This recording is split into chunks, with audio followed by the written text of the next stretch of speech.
Hello friends, मैं हूं संजय संख्यान और आप देख रहे हैं एचपी नोटिफिकेशन बाय संख्यान। दोस्तों, 3 जनवरी 2022 को हिमाचल प्रदेश के फाइनेंस डिपार्टमेंट ने पे रिवीजन के लिए एक नोटिफिकेशन जारी कर दी है। इस नोटिफिकेशन के अनुसार हर कर्मचारी को फरवरी माह में बढ़ा हुआ वेतन मिलेगा। इस बढ़े हुए वेतन को लेने के लिए कर्मचारियों को एक माह के अंदर अंदर मीन्स जनवरी माह में अपनी एक ऑप्शन देनी होगी कि मैं कौन से फैक्टर के साथ अपनी गुना भाग कराना चाहता हूं। ये ऑप्शन क्या है, कौन सा फैक्टर है, आज हम इस वीडियो में मैं आपके साथ यहां डिस्कस करने जा रहा हूं। देखिए, जब मैं वीडियो में मेरे पास एक बार बार एक शब्द आएगा री रिवीजन। ये री रिवीजन क्या है? री रिवीजन का मतलब ये हुआ कि पहले जो हमारी सैलरी 5वें वेतन आयोग के अनुसार मिलती थी वो मिलती थी हमें 2009 के रूल के अनुसार। अब इस रूल को, जो 2009 का रूल था, उसको क्योंकि उसमें कर्मचारियों को ज्यादा फायदा नहीं हो रहा था एम्प्लॉइज को, तो इस रूल को 1/10/2012 में दोबारा रिवाइज कर दिया था। तो मीन्स एक रूल को जो रिवाइज था, ऑलरेडी रिवाइज था, उसको जब री रिवाइज किया तो उसको हम बोलते हैं री रिवाइज पे रूल 2012। और इसमें क्या हुआ कि 1/10/2012 से एम्प्लॉइज के लिए जो ग्रेड पे था वो बढ़ गया था। उसके बाद अब मैं बताऊंगा कि ये जो फिक्सेशन हम करेंगे, ये जो हमारी कैलकुलेशन होगी, ये होगी 1/1/2016 से। मींस ये जो छठा वेतन आयोग शुरू होगा ये होगा 1/1/16 से। अब 1/1/16 से जब होगा तो हमें इसके लिए एम्प्लॉइज को दो कैटेगरियों में बांटा है कि क्या एम्प्लॉइज की अपॉइंटमेंट 1/1/16 से पहले की है या 1/1/16 के बाद की है। अगर 1/1/16 से पहले की है तो उसके लिए फॉर्मूला अलग है, अगर 1/1/16 के बाद की है तो उसके लिए फॉर्मूला अलग है। मैं यहां एग्जांपल लूंगा उन कर्मचारियों का जिनकी अपॉइंटमेंट 1/1/16 से पहले है। मैंने इससे पिछली वीडियो में 1/1/16 से बाद के मैक्सिमम कैटेगरीज के एम्प्लॉइज की फिक्सेशन करके इस वीडियो पे अपलोड कर दी है। आप अगर देखना चाहते हैं तो मेरे एचपी नोटिफिकेशन चैनल पे जाके उनको जरूर देख लें। अब मैं इस वीडियो में उन कर्मचारियों की बात करूंगा जो 1/1/16 से पहले के अपॉइंट हैं। अब देखिए, यहाँ पे दो सिनेरियो हो सकते हैं कि 1/1/16 से पहले तो आपकी अपॉइंटमेंट है, बट आपको 1/10/12 में जो री रिवीजन हुआ था उसका फायदा आपको नहीं हुआ। या दूसरा सिनेरियो ये हो सकता है कि आपको 1/10/12 में आपका जो ग्रेड पे था वो अनहास हुआ था। तो इनके लिए भी अलग अलग फॉर्मूला यहाँ पे लगने वाला है। देखिए, पहला मैं सिनेरियो ले रहा हूं कि आपका जो स्केल था 1/10/12 में रिवाइज ही नहीं हुआ। जब आप स्केल 1/10/12 में रिवाइज नहीं हुआ तो आपके लिए एक सिंपल सा फॉर्मूला है कि जो आपकी 31/12/15 को जो बेसिक पे है, बेसिक पे होती है पे बैंड प्लस ग्रेड पे, जैसे 10/300 प्लस 3200, तो उसको जो भी आपका 31/12/15 को है उसको आपने 2.59 के फैक्टर से मल्टीप्लाई करना, और जो भी एक रिजल्टेंट वैल्यू आएगी उसको आपने, जो आपका ग्रेड पे है अभी आप 31/12/15 को, क्योंकि आपको रिवीजन नहीं हुआ, तो जो 31/12/15 को आपका ग्रेड पे था उसके नीचे देखेंगे फिटमेंट टेबल में। और जब जो भी आपका अगर सेम वैल्यू तो यहाँ नहीं होगी उस लेवल पे, तो जो उससे जो नेक्स्ट हायर का कोई वैल्यू है वो आपकी 31/12/15 के बेसिक पे 1/1/16 के लिए आपका बेसिक पे बन जाएगी। ये बहुत सिंपल तरीका है। थोड़ा सा अब दूसरा सिनेरियो ये ले रहा हूं कि आपकी सैलरी 1/10/12 में बढ़ी थी, 1/10/12 में आपको ग्रेड पे बढ़ा था, या 1/10/12 के बाद भी आपका जो ग्रेड पे था वो बढ़ा है। तो आपके लिए दो ऑप्शनें रहने वाली हैं।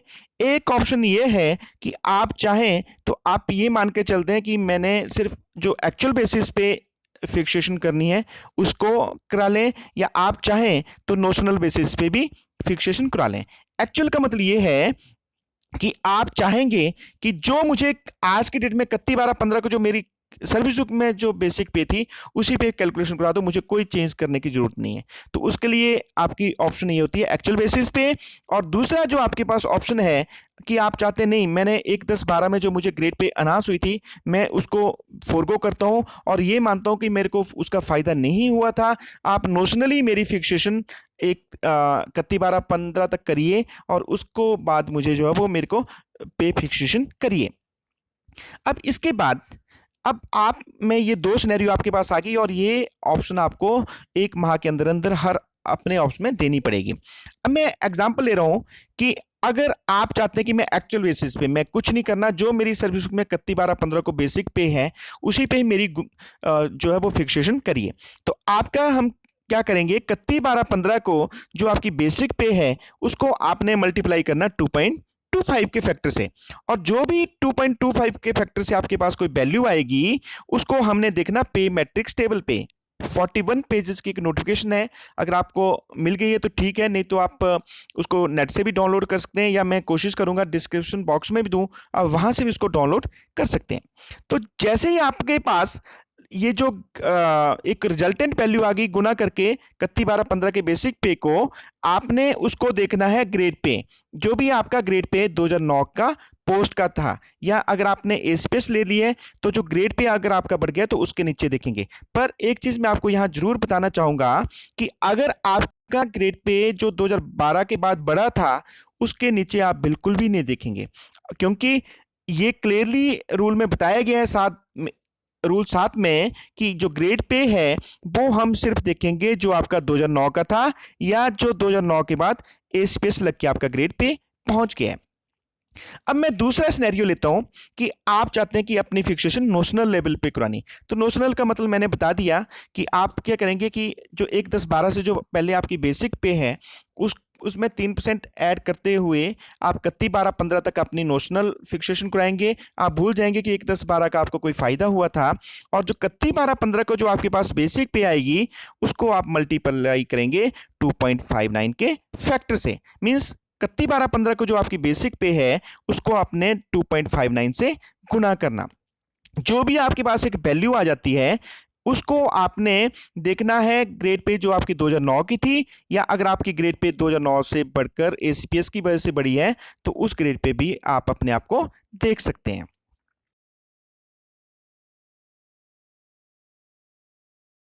अब आपको लग रहा होगा कि ये तो कन्फ्यूजन वाली बात है, क्या करेंगे? तो इस कन्फ्यूजन लेने की टेंशन मत करिए, क्योंकि मैं अब आपको एक प्रैक्टिकल एग्जांपल आपको लेके यहाँ पे समझाने की कोशिश कर रहा हूँ। ये कंस्टेबल जो मेरे फ्रेंड हैं ऊना में ही पोस्टेड हैं, मैं इनके एक रफ कैलकुलेशन आपको करके बताने की कोशिश करूंगा। इनकी जो अपॉइंटमेंट हुई थी वो हुई थी 6/4/2001 को। 6/4/2001 को जब ये कांस्टेबल लगे तो इनका जो ग्रेड पे था वो था उस टाइम 1900 ही ग्रेड पे होता था। उसके बाद ये इनकी प्रमोशन हुई 2/9/2009 को, और इनका ग्रेड पे जो 1900 से बढ़कर ग्रेड पे बन गया है 2400। इसके बाद क्योंकि 1/10/12 के बाद ये जो हेड कांस्टेबल बने तो इनका ग्रेड पे 2400 के बजाय हो गया 3600 पे। तो अब मैं इनकी फिक्सेशन आपको यहाँ पे करके बताने की कोशिश कर रहा हूँ। अब हम पहला तरीका लेते हैं, क्योंकि 1/1/16 से पहले है तो इनको दो ऑप्शनें देनी पड़ेंगी। एक ऑप्शन ये है कि मैं एक्चुअल बेसिस पे फिक्सेशन कराना चाहता हूँ, और दूसरी ये है कि मैं नोशनल बेसिस पे, और जो आपको बेनिफिशियल होगी उस पर आप ऑप्शन दे देंगे। अब मैं ले रहा हूँ ऑप्शन पहली, एक्चुअल बेसिस पे। तो देखिए एक्चुअल बेसिस पे ये मैंने इनकी सर्विस बुक से डेटा उठाया है, और ये ले रहे थे 31/12/15 को 20,780 जो इनकी बेसिक पे थी उसको हम गुना करेंगे 2.25 से, और वैल्यू बने जा रही है 46,755, 46,755 रुपया।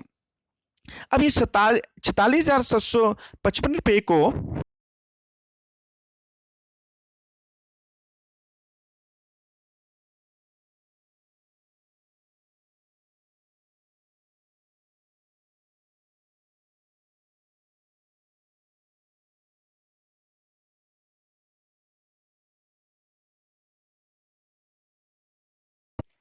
देखिए, मैं एक बार फिर यहाँ पे रिपीट करना चाहूंगा।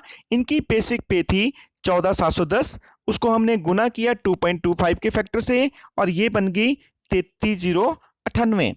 अब 33,098 को हम यहाँ पे देखेंगे, जो आपका यहाँ पे पेज नंबर 24 दे रखा है और लेवल है 2400, क्योंकि इनकी जो बेसिक पे 2009 के हिसाब से बनती है वो बनती है 2400 रुपया।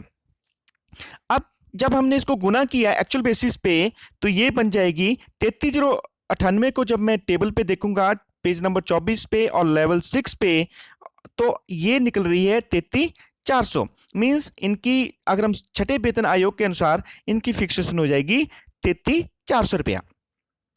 अब मैं दूसरे हिसाब से इनकी नोशनली कैलकुलेशन करने की कोशिश कर रहा हूं। तो देखिए, ये जब हेड कांस्टेबल बन गए थे, तो क्योंकि हेड कांस्टेबल बन गए थे ये 2/9/2009 को, तो इनकी बेसिक पे उस टाइम 2400 रुपये थी ग्रेड पे। तो 1/4/12 को इनका ग्रेड पे बढ़ गया था, 3600 हो गया था। पर हम ये मान के चल रहे हैं कि इन्होंने वो ग्रेड पे नहीं लिया। तो हमने इनकी रफ कैलकुलेशन करी, तो रफ कैलकुलेशन करके इनकी बेसिक पे बन रही है 10,990 प्लस 2400 रुपया। तो ये बन जाता है 13,390 रुपये। 13,390 रुपये को हम गुना करेंगे 2.59 के फैक्टर से, और ये बन जाता है 34,680। अब 34,680 रुपया जो है ये ऐसा इनकी बेसिक पे नहीं बन जाती है 1/16 में। हमें क्या करना पड़ेगा, इसको देखना पड़ेगा। जो टेबल दे रखा है पेज नंबर 24 पे, और लेवल है 6 और ग्रेड पे हमने लेनी 2400। जब हम इसको अब कैसे देखना है, ये देखिए पेज 24 मैंने बोला, तो जो यहाँ पे ग्रेड पे 2400 के नीचे इन्होंने कुछ वैल्यू दे रखी है। अब उस वैल्यू को, ये जो आपकी 34,680 की वैल्यू है, ये हम यहाँ पे ढूंढेंगे। अगर 34,680 अगर कोई वैल्यू है तब तो गुड एंड वेल, अगर नहीं है तो जो उसका नेक्स्ट हायर सेल है वो इनकी फिक्सेशन हो जाएगी। तो वहां पे 34,680 का कोई फिगर नहीं है, यहाँ वैल्यू है 35,400। तो इसका मतलब ये हुआ कि इनकी फिक्सेशन 1/1/16 को हो जाएगी 35,400। अब 35,400 इनकी हुई नोशनल बेसिस पे, और एक्चुअल बेसिस पे जो हमने फिक्सेशन देखी थी वो हुई थी 33,400। तो अब क्योंकि मुझे यहाँ ये क्लियर हो गया है कि मैं अगर नोशनली अपनी फिक्सेशन कराता हूँ यहाँ पे, तो इनकी वैल्यू हो जाएगी 35,400। अब मैंने 35,400 नोशनल इनकी जब फिक्सेशन करी, तो क्योंकि इनकी 1/4/16 को अपनी एनुअल इंक्रीमेंट लगेगी। अब एनुअल इंक्रीमेंट देखने के लिए आप देखिए, यही जो आपका फिटमेंट टेबल था, जो 35,400 के अगला निचला सेल है 36,500, ये हो जाता है इंक्रीमेंट। यहाँ पे 3% गुना करने की जरूरत नहीं है। जब आप निचली तरफ वर्टिकली इसी सेल पे निचली तरफ चलेंगे, ये देखिए, तो यहाँ पे क्या होगा कि ऑटोमेटिकली एक इंक्रीमेंट लग के फिगर आपको मिलने वाला है। तो 35,400 के बाद इनकी 1/4/16 को हो जाती है 36,500, 1/4/17 को हो जाती है 37,600, 1/4/18 को हो जाती है 38,700, 1/4/19 को 39,900, और 1/4/20 को 41,100, और 1/4/21 को इनकी जो बेसिक पे बन जाती है वो है 43,600 रुपया। अब ये मैंने इनकी कंपैरिजन करने की कोशिश की है। ये एक्चुअली अभी ले रहे हैं जो इनकी बेसिक पे है, जो पुराने 5th पे कमीशन के अनुसार, तो 14,570 3600 ग्रेड पे है। तो टोटली मैंने इनकी डीए वगैरह कैलकुलेट करके ये अभी ले रहे हैं 51,000 के करीब पैसा सैलरी। तो अब जब मैंने इसको नॉशनली यहाँ पे कैलकुलेशन करने की कोशिश करी, तो क्योंकि 36,600 पे मैंने इनकी फिक्सेशन कर दी है आज 2021 में, तो इस पे हम डीए लगाएंगे 28%। आईआर खत्म हो गया है, जैसे ही 6 पे कमीशन आया तो आईआर की कैलकुलेशन अब खत्म हो गई है। सीए जो भी ये 200 रुपये लेते हैं, तो इनकी फिक्सेशन अब हो जाएगी 56,000 रुपये के करीब। तो देखिए, अगर ये एक्चुअल बेसिस पे ले रहे थे, जो आज की डेट में एक्चुअली ले रहे हैं, तो ये ले रहे हैं 51,000 रुपये, और अगर ये 6 पे कमीशन में इनकी सैलरी हो जाएगी 56,000 रुपये। मीन्स इनको 5,000 रुपया पर माह जो है वो बेनिफिट होने वाला है। अब मैंने ये देखिए, अगर एक मैंने इसमें और कंपैरिजन किया है कि अगर ये एक्चुअल बेसिस पे अपनी कैलकुलेशन कराते हैं तो इसमें इनको नुकसान होने वाला है, और ये एक्चुअल को छोड़ के नोशनल बेसिस पे फिक्सेशन कराते हैं तो इनको फायदा हो जाएगा। अब मैंने एक कंपैरिजन यहाँ करके ये भी बताने की कोशिश की है कि जो ये आज ड्रॉ कर रहे हैं 51,000 रुपया, अगर ये ऑप्शनल एक पे करते हैं, मीन्स अगर एक्चुअल बेसिस पे फिक्सेशन कराते हैं तो इनकी सैलरी कम हो जाएगी, जो ये 51,000 से भी कम इनकी सैलरी हो जाएगी। और अगर ये ऑप्शन 2 लेते हैं मीन्स नोशनली, तो इनकी सैलरी में इजाफा होने वाला है। इनकी सैलरी 51,000 से बढ़कर 56,000 लगभग हो जाएगी। तो इन्हीं शब्दों के साथ मैं यहाँ पे सिर्फ आपको इतना ज़रूर बताना चाहूँगा कि इस तरह की वीडियो मैं कोशिश करूँगा हर कैडर की यहाँ अपलोड करता रहूँ। सबसे पहले मेरा आपसे अनुरोध ज़रूर रहेगा कि मेरे चैनल को सब्सक्राइब करिए। सब्सक्राइब करने के बाद यहाँ पे बेल आइकन आता है, बेल आइकन को क्लिक करके ऑल की नोटिफिकेशन पे क्लिक कर दें ताकि मेरी हर वीडियो आपके पास सबसे पहले पहुँच सके। इसके बाद मेरा आपसे अनुरोध ज़रूर रहेगा कि मेरे चैनल को लाइक शेयर करिए। अगर आपको कोई क्वेरी है तो कमेंट्स जरूर करें ताकि मैं नेक्स्ट वीडियो में आपको जवाब उस पर दे सकूं। इन्हीं शब्दों के साथ मैं इस तरह की वीडियो आपके साथ अपलोड करता रहूँगा। तो मेरा आपसे अनुरोध है कि चैनल को सब्सक्राइब करके लाइक शेयर जरूर करें और अपने दोस्तों को इस वीडियो को जरूर शेयर करें ताकि उनको भी अपनी कैलकुलेशन करने में और ऑप्शन देने में फायदा हो सके। इन्हीं शब्दों के साथ keep watching HP notifications by संख्यान। जय हिंद, जय हिमाचल।